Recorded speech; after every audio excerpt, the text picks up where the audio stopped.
If you came here looking for Fantasy Focus, surprise! You now get that show 5 days a week, plus this one, which is Facts versus Feelings. So welcome. I am Liz Loza, and today's fact is that you always have to keep your ear to the ground. You know me, but you may not know my producer. It's Mr. David Presley. Hi, Dave. Hey, Liz. How's it going? It's good to see you. It's great to see you. When people listen to this next week, though, I will be where you are right now. Well, I think you just invented time travel. It does not look like you are in the Los Angeles office, though. Where are you? That is a great observation. I am neither in Los Angeles nor Bristol. I am, in fact, in my mom's basement in Chicago. Oh, well, how the mighty have fallen. Oh, man. Why don't you just play that disclaimer right now, please? Okay. Fantasy football is a game of inches, luck, and irrational confidence. Proceed with caution. Trust your gut. And remember, ADP is a suggestion, not a command. Mock drafts are fantasy. Your real draft is war. And just because you heard it on this show doesn't mean you should do it. If all goes wrong, just say your account was hacked. What? Yeah, I'm the man. All right, Liz, I got a question for you. What the heck is a drumbeat player? Simply put, a drumbeat player is just someone who is starting to catch fire. There are whispers right now, but the crescendo is increasing. Probably the ADP is also increasing. And so just someone to maybe keep an eye on at the moment. All right, so the first player on the list that we got here is Trevor Lawrence. People might have been keeping an eye on him for a few years, and it hasn't happened yet. So, can Sunshine get it done this year? Are we excited? Is the drumbeat real? Well, first, credit to Joey Wright, who came on our first episode of Facts versus Feelings in June and said that his spiciest hot take was that Lawrence would finish as a top 12 fantasy contributor at the position. Super spicy. But since then, I am hearing Lawrence become more and more popular in QB sleeper circles. And I get it. Liam Cohen, now the offensive coordinator in Jacksonville, obviously with Baker Mayfield last year, he helped Mayfield put together a career effort. We had Brian Thomas Jr. enter the chat last season. And while Lawrence was the QB 13 in terms of fantasy points per game, both in 2023 and the first 9 games of 2024 before hurting his shoulder and having to miss the rest of the season, his average depth of target increased massively. In fact, he was the QB2 in average depth of target last year, and Brian Thomas Jr. was that difference maker. So now there's the hope that Brian Thomas Jr. in a full healthy season can help propel or pull Lawrence into better production, throw in Travis Hunter into that equation, and now it looks like Lawrence is set for quite the bounce back. I'd love to see it because the hype for Lawrence coming into the league was real, and we've just not seen it yet. Speaking of coming into the league, we got one of my favorite names, new names in the league, Cam Skattebo on this list next for the Giants. I love it. He's a big boy. I'm hearing some good things coming out of camp with him on the receiving side too, but we got Tyrone Tracy at the Giants. Obviously, he had a bit of a breakout last year. What are we thinking on the drumbeat for Cam? I mean, I think if you are looking into Cam's playing style, his name should be Scataboom because he is a tackle-breaking machine. He also, and we love to see versatility in fantasy, is getting buzz in Giants camp for his work as a receiver out of the backfield. So now we have a power rusher who can also catch the ball. And it needs to be noted that both Tyrone Tracy and Devin Singletary have received, at least up until this point, the majority of first-team reps in camp. But Skattebo is making all of this noise. His ADP is climbing, and Tracy, though he did have, to use your phrase, a bit of a breakout last year, he also registered 5 fumbles and 5 drops. Yes, he did. So Tracy is set to begin the season, I believe, as the team's RB1, but if he continues to be clumsy with the ball, there is an opportunity for Skattebo to overtake him. Now, that's a lot of ifs, especially given the fact that Skattebo is being drafted 1 spot ahead of Tracy right now in the beginning of August. So I have a feeling that Skattebo's ADP, because he is such a highlight-worthy player, is going to continue to grow. But the Giants' offensive line is like gross trash, and the strength of schedule is not great. So my worry is, as much as I love the player, he is going to really be quite expensive, and I just am not going to end up liking the ADP. Yeah, I'm the same. You know, it's not, you waited on Tyrone last year and he paid off dividends. You gotta pay up for Cam, and and that's gonna be risky. Interesting, though, because he's like the ultimate facts versus feelings player, right? Because the facts aren't great, but man, the feelings are good. huge. Yeah, big time. Speaking of a play that gives me all the feels, it is Jameson Williams, the last player on our list. He's been outside the top 40 in catches and targets his entire career, which is a little scary. But are we believing the hype, Liz? Are we believing the drumbeat as we head into the season? Well, I'm not sure, Dave, that you need giant volume when you're a player who averages over 17 yards per reception. That's one of the glorious things about his skill set. He is so fast. But to your point, I mean, he was second in targets behind only Amon-Ra St. Brown last season. So the Lions wide receiver 2, not a bad player to invest in. Also, his usage evolved from 2023 to 2024. He was no longer just utilized as a deep threat. He, in fact, was utilized much more frequently, and he ate in the intermediate level of the field. So now we have a player who is evolving his route tree, who is evolving his skill set, and he has a new offensive coordinator in Joe Morton, who has, per Jameson Williams, a wonderfully aggressive playbook. So while Ben Johnson has obviously done wonders for the Lions offense, we love when a player is like, I love this new offensive coordinator. He's really opening things up for me. I mean, that is the kind of language we want to hear out of a player. And Dan Campbell has mentioned many times how Williams has grown both personally and professionally. So I think everything is here right now for Williams to potentially have another career effort. Plus, he's being drafted in like the wide receiver 30 range, just for context, somewhere between George Pickens and Rome Odunze, which means you could have Detroit's wide receiver 2 as your flex. Yeah, that is some intriguing value, and we do love value here on Facts versus Feelings.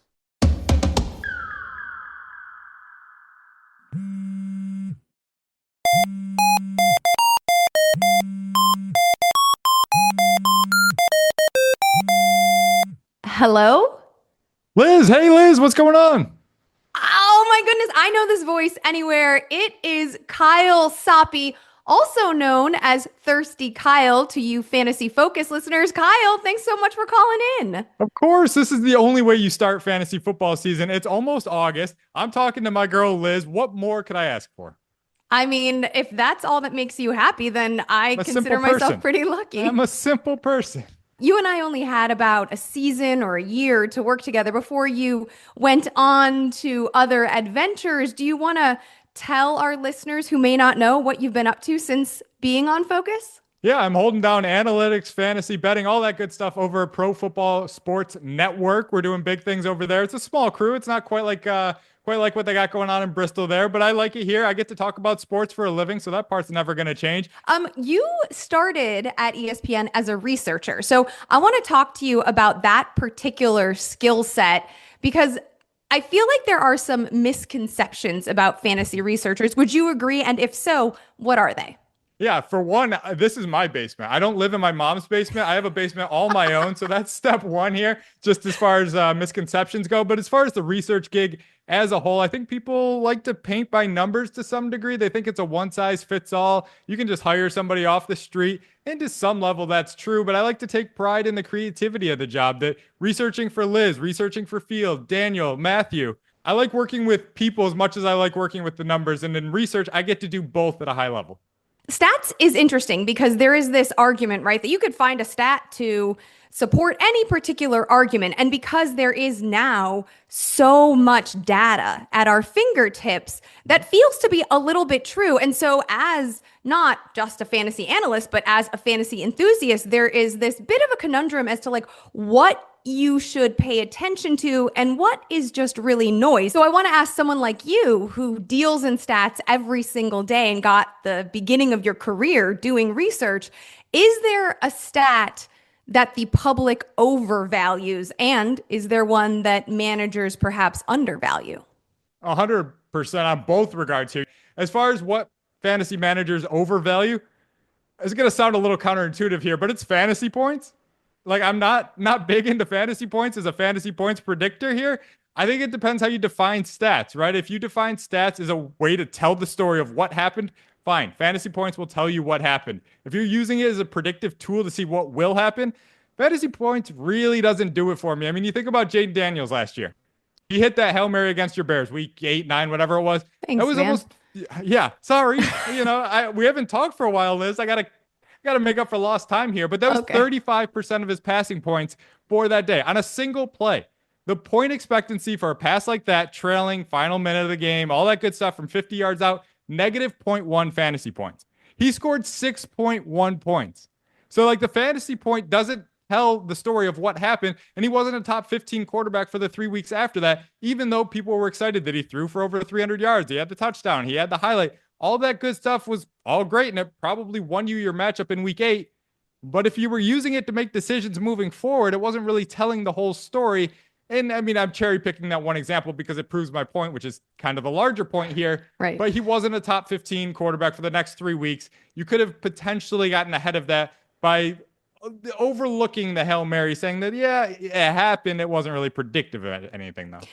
Okay, but don't you think that right now we're in draft season, that an average number of fantasy points, of course, noting, who was on the field and if somebody was sidelined, et cetera, all of the things that you should responsibly note, don't you think that an average of fantasy points, even if there is a dud game and a spike game, can give you a general idea of a player's potential / possible range of outcomes? A general idea, of course. I would like to look at expected fantasy points. So you're looking at how did he do on deep passes? Did he over or underachieve there? Is his quarterback good or bad? Like, the further you get into this onion, you could just keep Peeling it. unpeeling. There we go. I knew I would get there as far as the term. I didn't know what you do to an onion. You peel an onion, you unravel fantasy stats. They go together somewhere in that analogy. But yeah, the deeper you look at it, if you look at it in Jaden Daniels, he had a great season. That Hail Mary doesn't undo any of that. And I draft him this year. I have no qualms about that. But in-season analysis and or just looking at the box score, if you're looking at an average, I think you're underselling it. But if you're looking at 17 games of data, that's a little bit different, even though if it sounds pretty similar. Okay, Kyle, so fantasy points are perhaps overvalued by the general public. What are people undervaluing? Yeah, I mean, it's kind of where we were going with that first conversation. It's how they get to those points. So for me, it's expected fantasy points, and everybody has a different way of calculating that. Mike Clay does it differently than I do it differently than you would. It's all minutia at some level there, but you need a way to quantify and kind of level the playing field. ADOT does that to some level, but if Jaden Daniels' 52-yard touchdown pass on a Hail Mary that shouldn't have ever happened counts the same as a screen pass that goes the distance, I think you're losing something there in terms of predictive power. Obviously, the fantasy points all count the same. I'm not asking anybody to give those points back from week 8 of last season, but if you're looking forward, I need points accumulated in a sustainable way. And when you look at whoever's expected points metric, you get there a lot quicker than if you're using just raw fantasy point data. All right, well, I guess that makes sense that you would prefer to use expected points as a predictive metric versus fantasy points that happened in the past. No, not too much of a surprise there. What is a trend? Because I do feel like expected points has become a bit trendier. It's kind of a hipster stat right now. Is there a trend that maybe the more casual fantasy player has yet to catch on to in your estimation? Yeah, that's what people generally say about me. Big hipster over here. That's generally takeaway You number are one. giving Williamsburg vibes like I have Sure. never seen. I don't know what Williamsburg is, but if it's hipster city, then that's where I'm at. Liz, I'll take your word for it here. As far as a trend goes, betting is becoming more and more popular, more and more legal. If you're not looking at betting lines, I'm not saying you have to bet your paycheck on the Patriots to cover or win money line or anything like that. You don't have to participate. You just have to absorb the information. Sportsbooks, like them or hate them, they're smarter than me. They're smarter than you. They're smarter than just about everybody out there. That's why they build big casinos. So if you're not looking at the projected total of the game or the spread of the game, I think you're really leaving free information out on the table that your competition is going to be using and leveraging against you in making lineup decisions. I think that is 100% spot on. Again, I love that you make the point that someone doesn't have to bet, but using the information just allows for another resource that can help you make a more informed decision. You and I worked on a betting article together the year we were working together. So I think that's a perfect way to come full circle. Before I ask you what your favorite fantasy hot take is for 2025. 2025 Nico Collins is 2024 Jamar Chase. He's going to be the number one player at the position. We're talking triple crown. We're talking all the good things and the toppings that you could possibly ask for with Nico Collins. He's run 695 routes for his career with CJ Stroud. That tops the first 695 routes that any receiver has run with any quarterback that's going right now, whether it's Burrow and Chase, whether it's Amon-Ra and Goff, you name your tandem. Nico and Stroud has been better. We obviously need him to stay on the field. A little bit of a bounce back season from Stroud wouldn't hurt this argument, but Mixon's already banged up. The guys behind him, I'm not worried about. You got a pair of rookies. You've got Dalton Schultz. Like, forgive me if I'm not too worried about that. Triple crown coming for Nico Collins in 2025. All right. Would you rather draft Malik Neighbors or Nico Collins? The answer is going to be Nico Collins for all these lists. He's my top ranked receiver and number 2 ranked overall player. Wow, that is a spicy, spicy take. I would expect nothing less from Thirsty Kyle. You want to play a game next? I'm a big games guy. What do you got? A little something called Fantasy Jeopardy. We're going to call in producer Dave to help us with this one, okay? Sure. How you doing, Kyle? It's good to see you. I'm doing good, Presley. A long time no see. I know. Can you believe they put me on camera and a microphone? It's crazy. The backwards hat and everything. They should put you on camera while you're bowling because you're awfully good at that. I'm not saying you're not a good producer, but I'm guessing the. Are you saying I'm a better bowler than producer? I didn't want to say it, but you're a pretty darn good bowler. All right. Well, let's see how you guys are good at Jeopardy because this is basically something that you're familiar with, Kyle. They're more blind resumes than anything else. I have a few down here. I'm going to be looking down at my laptop screen, so forgive me for not looking at you guys while I'm doing it. I am going to read descriptors for players, but also Kyle's favorite thing on planet Earth, cereal. Okay. All right. This is a quarterback. He posted career highs in completion percentage, passing yards, touchdowns, and passer ratings last season. He was ranked 3rd in the NFL in passing yards and tied for 2nd in touchdown passes, and he finished QB4 in fantasy points per game. It's total touchdowns, not just passing touchdowns? Yes, correct. Oh, that throws a wrench in this. Lamar would have been an easy answer, probably Yeah. career highs across the board, but I think he was probably quarterback 1 or 2, so that rules that out. Total touchdowns, I was leaning Goff or somebody like that. Well, Goff total- is coming off correct, but if it's total touchdowns, then I'm thinking it's probably one of the more mobile options. You would think so. Allen Lamar were too high. Hurts, maybe. He would have had all the touchdowns. He's never thrown for 25 touchdowns in a season, so would he have had enough touchdowns? I think it's possible, but he didn't have the yards. I think I would say Jalen Hurts, but Jared Goff is a compelling answer. Let's just see. David, which one? Baker Mayfield. Oh, neither one of us was right. All righty.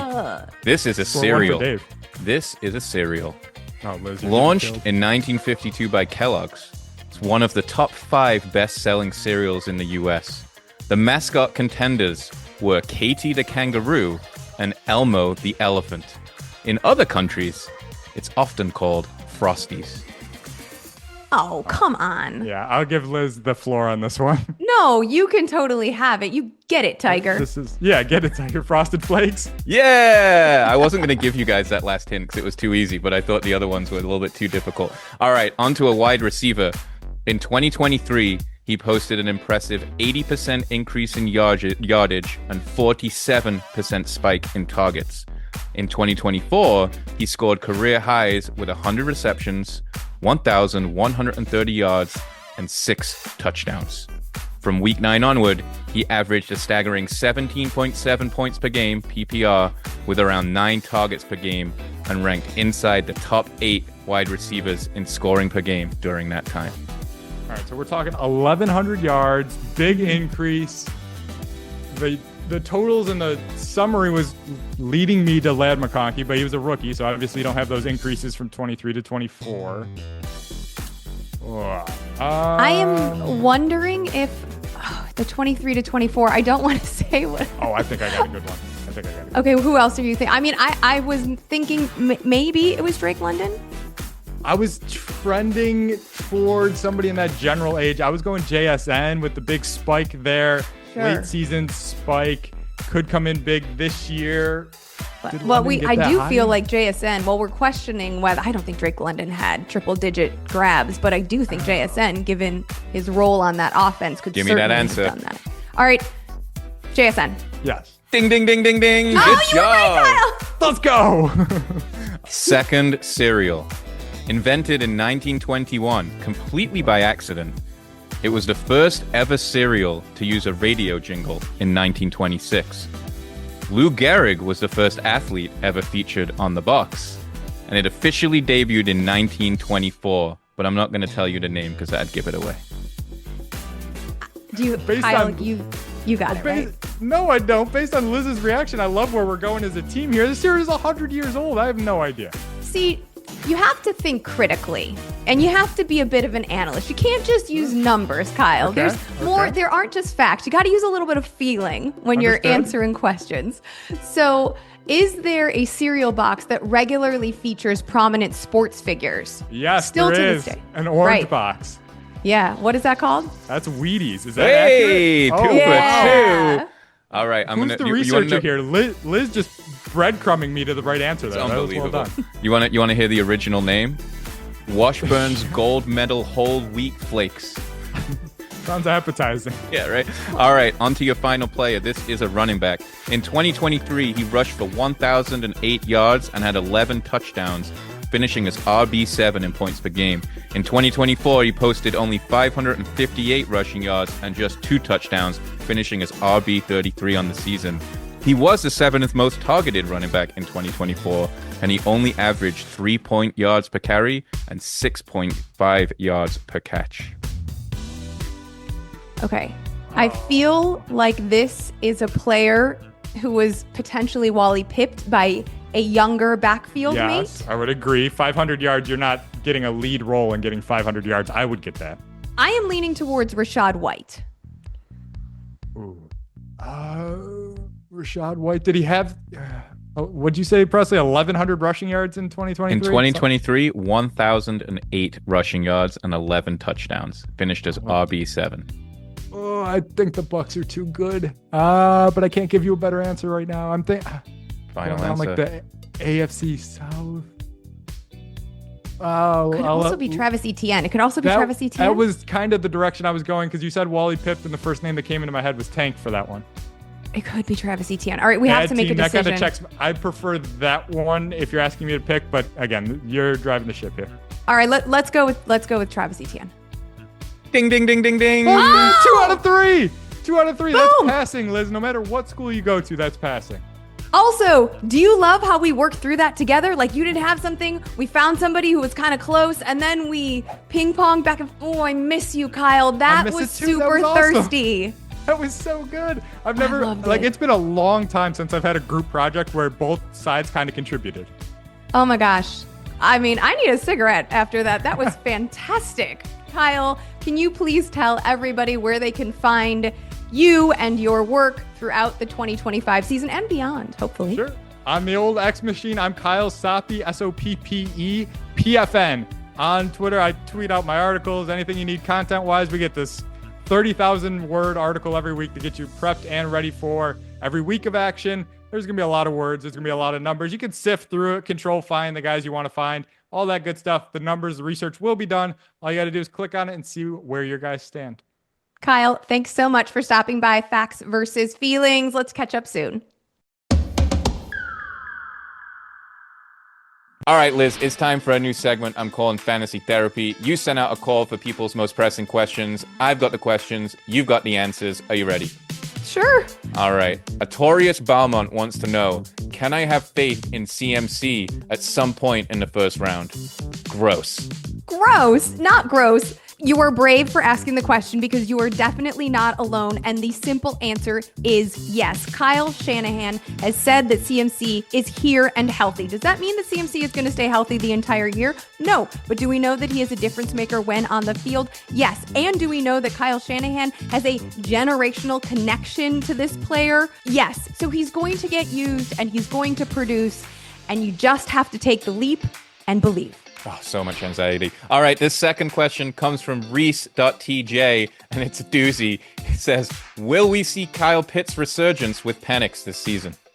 Girl, if he wanted to, he would. I was all in on a bounce back with Arthur Smith out of the building last year. It didn't happen. Over his last 3 games with Penix under center, he managed a total of 7 catches, 66 yards, and a single touchdown. Forgive me for not believing. This man refuses, despite the number of chances given, to love me up properly, so I am moving on. But like, just maybe it's his year, Liz. Maybe it's his year. Cool, Definitely maybe not. it's his year, but you know what? This position is so volatile, and there are so many other late round options that why bother?